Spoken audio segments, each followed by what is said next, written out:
তার ফলাফল জানাবো, কারণ ইতিমধ্যেই কিন্তু মোটের ওপর ছবিটা একদম পরিষ্কার হয়ে যাচ্ছে। অষ্টম রাউন্ডের গণনা শেষ হয়ে গিয়েছে, যেখানে বিজেপির প্রার্থী দেবাংশু পান্ডা তিনি 51,621 ভোট পেয়েছেন। বিজেপি প্রার্থী দেবাংশু পান্ডা, তার প্রাপ্ত ভোট 51,621।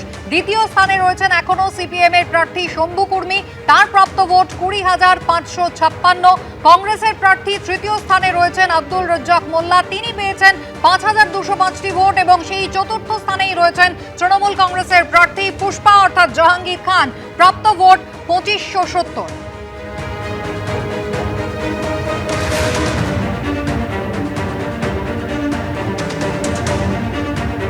অর্থাৎ 31,000 ভোটে কিন্তু অষ্টম রাউন্ডে শেষে দেখা যাচ্ছে বিজেপি প্রার্থী দেবাংশু পান্ডা তিনি এগিয়ে রয়েছেন। আমাদের দুই প্রতিনিধি সরাসরি আমাদের সঙ্গে হিন্দল দে এবং সত্যজিৎ বৈদ্য। সত্যজিতের কাছে অবশ্যই বিজেপি সেলিব্রেশনের ছবি দেখবো, কিন্তু তার আগে আমি চলে যাব হিন্দলের কাছে। এখনো পর্যন্ত অষ্টম রাউন্ডের গণনা শেষ হয়েছে, পরিসংখ্যান কি বলছে হিন্দল? একেবারে কুসুমিতা, তোমাকে বলে রাখি, তুমি অষ্টম রাউন্ডের যে পরিসংখ্যান দিলে, যেটা নির্বাচন কমিশন সূত্রে জানানো হয়েছে, তার পরবর্তী ক্ষেত্রে তোমাকে আরও একটা আপডেট দিয়ে রাখি। কিছুক্ষণ আগেই নির্বাচন কমিশন তরফ থেকে কিন্তু নবম রাউন্ডের যে ফলাফল, সেই ফলাফলও কিন্তু সামনে আনা হয়েছে। সেখানটায় যেটা বলা হচ্ছে যে বিজেপির যিনি প্রার্থী হয়েছেন দেবাংশু পান্ডা, তার প্রাপ্ত ভোট 57,318টি নবম রাউন্ডের শেষে, এবং দ্বিতীয় স্থানে সেই একই রকমভাবে সিপিএম রয়েছে, সেই সিপিএম প্রার্থীর প্রাপ্ত ভোট 23,395টি। কংগ্রেস প্রার্থী পেয়েছেন 6,200টি ভোট, এবং চতুর্থ স্থানে সেই তৃণমূল কংগ্রেস প্রার্থী জাহাঙ্গীর খান, তার প্রাপ্ত ভোট 2,902। অর্থাৎ তোমাকে বলে রাখি যে জাহাঙ্গীর খানের থেকে এই বিজেপি প্রার্থী যেহেতু 57,318টি ভোট পেয়েছেন, এবং জাহাঙ্গীর খান চতুর্থ স্থানে থেকে পেয়েছেন 2,902টি ভোট। অর্থাৎ এই দুজনের মধ্যে যদি ভোটের ব্যবধান ধরা হয়, যেহেতু মূল প্রতিদ্বন্দ্বী হিসেবে এরা দুজনেই লড়াই করেছিল, 54,416টি ভোটে কিন্তু পিছিয়ে রয়েছে জাহাঙ্গীর খান বিজেপি প্রার্থীর থেকে। স্বাভাবিকভাবেই তোমাকে বলে রাখি যে সকাল থেকেই যেটা দেখা যাচ্ছে, কাউন্টিং যত বাড়ছে, অর্থাৎ কিনা যতগুলো রাউন্ডে গণনা হচ্ছে, রাউন্ড বাড়ার সঙ্গে সঙ্গে কিন্তু বিজেপি প্রার্থীর ভোটের ব্যবধানটাও কিন্তু বাড়তে শুরু করেছে। তার অনেকটাই ব্যবধান বেড়ে গিয়েছে, যা তোমাকে বললাম। তুমি কিছুক্ষণ আগে অষ্টম রাউন্ড বলছিলে, আমি নবম রাউন্ড সবেমাত্র যেটা নির্বাচন কমিশন থেকে জানানো হলো। গোটা পরিস্থিতিতে কিন্তু বিজেপি প্রার্থী বিপুল সংখ্যক ভোটে এগিয়ে রয়েছেন, সেই চিত্র কিন্তু উঠে আসছে। অর্থাৎ নবম রাউন্ডে শেষে আমি আরো একবার জানিয়ে দিই দর্শকদের, যেখানে বিজেপি প্রার্থী 57,318টি ভোট পেয়েছেন। দ্বিতীয় স্থানে রয়েছেন সিপিএম এর প্রার্থী, যিনি নবম রাউন্ডের শেষে তার প্রাপ্ত ভোট হচ্ছে 23,095। তৃতীয় স্থানে কংগ্রেসের প্রার্থী 6,200টি ভোট পেয়েছেন। চতুর্থ স্থানে জাহাঙ্গীর খান, প্রায় 3,000-এর কাছাকাছি 2,902টি ভোট তিনি পেয়েছেন। অর্থাৎ নবম রাউন্ডের শেষে ছবি কিন্তু পরিষ্কার, এক একটা করে রাউন্ড গড়াচ্ছে, ব্যবধান কিন্তু বাড়ছে। বিজেপির প্রার্থী 57,318 ভোট পেয়েছেন। সত্যজিতের কাছে আমি চলে যাব। নবম রাউন্ডের শেষে বিজেপির প্রার্থী তার নিকটতম প্রতিদ্বন্দ্বী সিপিএম এর প্রার্থীর থেকে 34,000 ভোটে এগিয়ে রয়েছেন। কর্মী সমর্থকরা কি বলছেন, সত্যজিৎ?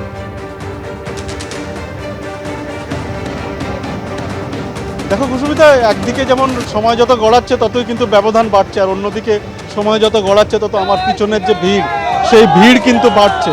এটা ডায়মন্ড হারবার রোডের উপরের ছবি, যেখানে রাস্তার একাংশ জুড়ে কর্মী সমর্থকরা একের পর এক আসছেন। কেউ দলে দলে আসছেন, অনেকে বিভিন্ন জায়গা থেকে আসছেন, কারুর বা হাতে আবির রয়েছে, কারুর বা মিষ্টি রয়েছে, এবং বেশিরভাগ যারা এই বিজেপির কর্মী সমর্থকরা রয়েছেন তারা কিন্তু বলছেন তারা শুরু থেকেই কিন্তু এই যে ফলাফল তা কিন্তু প্রত্যাশাই করেছিলেন। তারা বলছেন তারা কেবলমাত্র সময়ের অপেক্ষাতেই ছিলেন। অনেকে ভোট থেকে অপেক্ষা করছেন, অনেকে আবার যত বেলা বাড়ছে ততই কিন্তু এই গণনা কেন্দ্রের দিকে আসার চেষ্টা করছেন। শুধুমাত্র কর্মী সমর্থকরা নয়, এখানে বিজেপির নেতৃত্বও রয়েছেন। জ্যোতির্ময় সিং মাহাতো তিনি রয়েছেন এখানে তিনি এসছেন, এবং এখানে কর্মী সমর্থকদের সঙ্গে তিনি কথা বলছিলেন, এবং যেমনটা আমি দেখতে পাচ্ছি, একটু এগিয়ে যাই, আমি তার সঙ্গে কথা বলার চেষ্টা করছি। যেমনটা আমি দেখতে পাচ্ছি যে এখানে তিনি বসে আছেন, এবং একটু আগে যেমনটা বলছিলেন যে এই যে পুষ্পা এবং ডায়মন্ড হারবার মডেল, সেই নিয়ে যেমনটা বলছিলেন, কি বলবেন এই যে ফলাফল এখনো পর্যন্ত যতটুকু জানা যাচ্ছে, আপনার কি?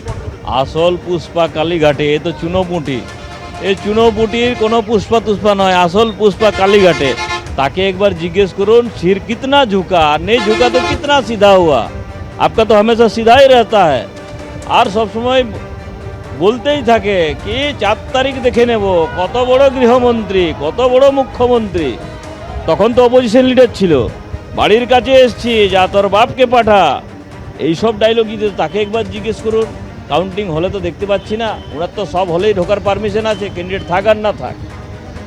মানুষ এখানে ক্লিয়ার করে দিয়েছে ডায়মন্ড মডেল কি, ফলতার মডেল কি। সেই মডেল আসল হচ্ছে মানুষ নিজের ভোট নিজে দিতে বেরিয়েছে এবং মানুষ নিজের ভোট নিজে দিয়েছে। একটাও কোনো জায়গায় কেউ যদি কোনো কিছু ছোটোখাটো যদি কোনো কিছু কারণ দেখাতে পারে, হতাহত দেখাতে পারে, তাহলে তার দায় আমরা নেব। যে কোনো নির্বাচন এখানে সিপিএম আমল থেকে তৃণমূলের আমল পর্যন্ত হয়েছে, যখনই কোনো ইলেকশন হতো 100-র কাছাকাছি চলে যেত মাডা। আপনি তো কর্মী সমর্থকদের সঙ্গে কথা বলছিলেন এবং যেমনটা দেখছি যে যত বেলা গড়াচ্ছে রাস্তা তো পুরো জুড়ে নিয়েছে কর্মী সমর্থকরা, যারা বিজয় উল্লাসে মেতেছেন। এখনো গণনা ফলতা এবং এখানে সাধারণ মানুষ হচ্ছে। আপনি জিজ্ঞেস করুন বিজেপি কবে থেকে করছে। বিজেপির কার্যকর্তা খুব অল্প আছে, কারণ এখানে বিজেপির কার্যকর্তা তৈরি হতে দেয়নি এতদিন। যারা থাকতো বাড়ির ভেতর থেকে করতো। মানুষ, সামান্য মানুষ বাড়ির থেকে বেরিয়ে এসে বিজেপিকে ভোট দিয়েছে আর আজকে রাস্তায় নেমেছে। ফলতার সাধারণ জনগণ আজকে রাজপথে আর বিজয় উল্লাস করছে। এতদিন পরে মুক্তি পেয়েছে, এতদিন পরে স্বাধীনতা হয়েছে। 7 লাখ ভোট একবার হিসেব করে যে কোনো গ্রামে ক্যামেরা ঘুরিয়ে দেখুন, মানুষ বলে দেবে 2024 সালে সে ভোট দিয়েছিল কি দেয়নি। আমি তো চাইবো বীর পুরুষকে আপনি একবার নমিনেশন করুন রিজাইন মেরে, আর সাথে ছিলেন এবারে 9 লাখে জিতে দেখান। একেবারে তুমি দেখলে যে একদিকে যেমন বিজেপির নেতৃত্ব রয়েছেন, তেমনি তো অন্যদিকে বিজেপির যে কর্মী সমর্থকরা তারা রয়েছেন। এবং আর মাত্র সময়ের অপেক্ষা। সবারই মুখে একটাই কথা যে এই ফলাফল তাদের কাছে প্রত্যাশিত এবং তারা আগে থেকেই এটা আশা করেছিলেন, এবং যে কারণে সমস্ত প্রস্তুতি কিন্তু এখানে রয়েছে। শুধুমাত্র সময়ের অপেক্ষা। কেউ বা ইতিমধ্যে আবির খেলতে শুরু করে দিয়েছেন, কেউ বা একে অপরের সঙ্গে মিষ্টিমুখ করছেন। একের পর এক রাউন্ড গোনা হচ্ছে। বিজেপি প্রার্থী তিনি কিন্তু নিজের ব্যবধান বাড়াচ্ছেন দ্বিতীয় স্থানে থাকা সিপিএম প্রার্থীর থেকে। আর যে পুষ্পা দাবি করেছিলেন ঝুঁকে গানে, তিনি কিন্তু একেবারে ঝুঁকে গিয়েছেন। নবম রাউন্ডের শেষে 3000ও কিন্তু পৌঁছতে পারেননি। অনুপ্রবেশকারীদের রাখার জন্য এবার জেলায় জেলায় হোল্ডিং সেন্টার তৈরির নির্দেশ দেওয়া হলো। স্বরাষ্ট্র দপ্তরের পক্ষ থেকে এই নির্দেশ দেওয়া হয়েছে রাজ্যের সমস্ত জেলা শাসকদের। বিস্তারিত জানতে সরাসরি চলে যাব নিউজ রুমে। রাজশ্রী দত্তগুপ্ত আমাদের প্রতিনিধি রয়েছেন আমাদের সঙ্গে। রাজশ্রী, 3Dর কথা বারবারই বলা হচ্ছে স্বরাষ্ট্র দপ্তরের পক্ষ থেকে। খোদ মুখ্যমন্ত্রী তিনিও একথা বলেছেন। এবার স্বরাষ্ট্র দপ্তরের পক্ষ থেকে জেলা শাসকদের কি নির্দেশ দেওয়া হচ্ছে? দেখো কুসুমিতা, তুমি জানো যে নির্বাচনের প্রাক্কালে প্রধানমন্ত্রী, কেন্দ্রীয় স্বরাষ্ট্রমন্ত্রী যতবার প্রচারে এসেছেন ততবারই কিন্তু তারা বলেছেন যে অনুপ্রবেশকারীদের ক্ষেত্রে তারা কড়া ব্যবস্থা নেবেন এবং অনুপ্রবেশকারীদের খুঁজে খুঁজে বের করা হবে, চিহ্নিত করা হবে এবং তাদের কিন্তু হয় বাংলাদেশের নাগরিকদের বাংলাদেশে, আর না হলে মায়ানমারের রোহিঙ্গাদের তাদের দেশে পাঠিয়ে দেওয়া হবে। এবারে নতুন রাজ্য সরকার গঠনের পরে যেটা দেখা যাচ্ছে যে গতকাল অর্থাৎ শনিবার রাজ্য স্বরাষ্ট্র দপ্তরের ফরেনার্স ব্রাঞ্চ তাদের তরফ থেকে প্রত্যেক জেলা শাসককে চিঠি দিয়ে একটি নির্দেশ দেওয়া হয়েছে। সেটা হচ্ছে প্রত্যেক জেলায় একটা করে হোল্ডিং সেন্টার তৈরি করতে হবে। এই হোল্ডিং সেন্টারে যারা অবৈধভাবে অনুপ্রবেশকারী বাংলাদেশি নাগরিক কিংবা রোহিঙ্গা তাদেরকে যখন ধরার পরে রাখা হবে এবং যারা হয়তো কোনো বৈধ নথি নিয়ে ভারতবর্ষে এসেছিলেন কিন্তু মেয়াদ উত্তীর্ণ হয়ে যাওয়ার পরেও অবৈধভাবে বেআইনিভাবে বসবাস করছিলেন তাদেরকেও যাদেরকে চিহ্নিত করে ধরা হয়েছে তাদেরকেও প্রত্যর্পণের জন্য এই হোল্ডিং সেন্টারে রাখা হবে এবং এদের থাকার জন্য এদের রাখার জন্য একটা করে প্রত্যেক জেলায় কেন্দ্রীয় স্বরাষ্ট্র মন্ত্রকের নির্দেশ এবং গাইডলাইন মেনে হোল্ডিং সেন্টার তৈরি করতে হবে। গতকাল এই নির্দেশ প্রত্যেক জেলা শাসককে পাঠানো হয়েছে। একই সঙ্গে প্রত্যেক পুলিশ কমিশনার এবং জেলার পুলিশ সুপারদেরও পাঠানো হয়েছে।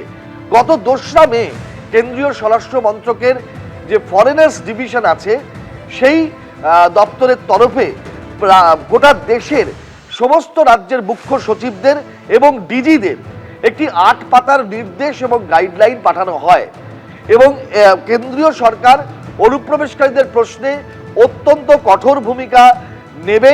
এটা একেবারে নীতিগত সিদ্ধান্ত এবং সেই সিদ্ধান্ত মোতাবেক একটা গাইডলাইন পাঠানো হয় যে কিভাবে অনুপ্রবেশকারীদের ধরা হবে এবং তাদেরকে প্রত্যর্পণের জন্য একেবারে সরকারিভাবে প্রত্যর্পণের জন্য তাদেরকে রাখতে হবে এবং প্রত্যর্পণ করতে হবে। এক্ষেত্রে মূলত যে দুটো দিকের উপরে জোর দেওয়া হয়েছে, এক, বাংলাদেশি অনুপ্রবেশকারী যারা অবৈধভাবে বিনা পাসপোর্টে সীমান্তের ফাঁক গলে প্রবেশ করেন এবং তাদেরকে ধরা হয় এবং তাদেরকে এই সমস্ত হোল্ডিং সেন্টারে রাখা হবে। আর হচ্ছে মায়ানমার থেকে পালিয়ে আসা রোহিঙ্গা নাগরিক, এদেরকেও চিহ্নিত করে এই হোল্ডিং সেন্টারে রাখতে হবে এবং প্রত্যর্পণ করতে হবে।